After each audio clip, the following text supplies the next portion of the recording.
Je vous propose un nouveau tutoriel sur EBPay Pro V19 sur les temps partiels. Alors, ce tutoriel est également valable pour les versions V9 à V18. L'objectif de ce tutoriel est donc de vous montrer toutes, je dirais, vraiment les informations indiquées dans la fiche du salarié qui concerne vraiment un temps partiel. Et on verra également, donc là, mettons dans mon exemple que je vais vous montrer, c'est mettons un cadre, mais que ce soit un cadre ou un non-cadre, et bien après au niveau du bulletin de paye, par contre, ça ne change pas en termes, je dirais, de procédure. Donc c'est surtout au niveau de la fiche salarié, donc qu'il faut faire attention. Et après, effectivement, après la particularité, si éventuellement vous avez un temps partiel, donc dont le taux horaire après effectivement est au-dessus, je dirais, du plafond sécu, mais par rapport au prorata de son temps de travail, eh bien effectivement, vous pouvez pour un temps partiel très bien avoir une tranche B. Alors, au niveau de la fiche salarié, voilà, donc en fait, ce qu'il faut vraiment indiquer, alors je ne vais pas aborder tous les onglets de la fiche salariée, là je vous invite vraiment à consulter le tutoriel sur la fiche salariée qui va vous expliquer tous les onglets. Là, ce qui m'intéresse vraiment, c'est de vous montrer tout ce qui est spécifique à un temps partiel.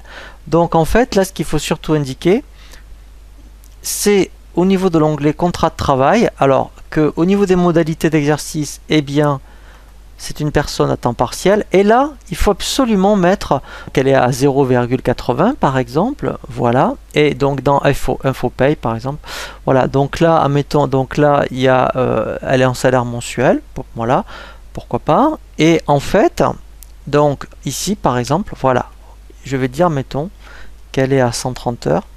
Et lui, automatiquement, vous voyez, il calcule un horaire hebdomadaire.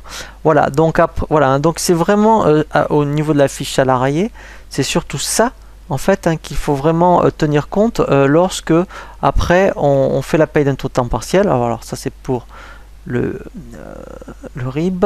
Voilà, donc après dans l'onglet bulletin, donc là je vais refaire préparer à partir du profil.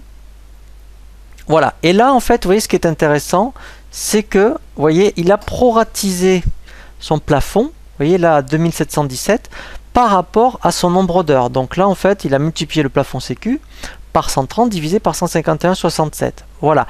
Donc, alors là, on va voir. Vous voyez, donc, alors, voilà. Donc là, mettons, il n'y a pas.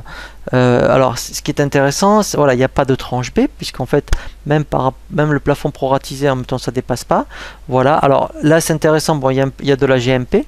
Donc ça, je vous invite à consulter le tutoriel spécifique à cet effet.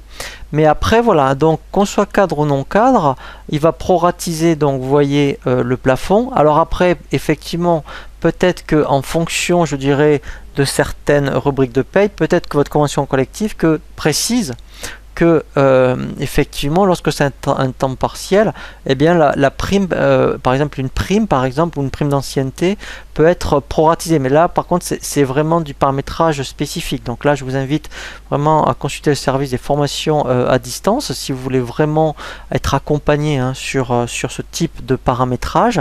Mais sur du classique, on va dire, quand on fait une paye d'un temps partiel, voilà, donc là on voit bien que le plafond a été proratisé et c'est tout. Après c'est vraiment du paramétrage spécifique s'il y a vraiment la convention qui précise que en fonction des rubriques, eh bien il faut proratiser si c'est un taux temps partiel. Voilà, donc là en fait après on revient sur du classique, qu'on soit temps partiel ou temps complet par rapport au bulletin de paye.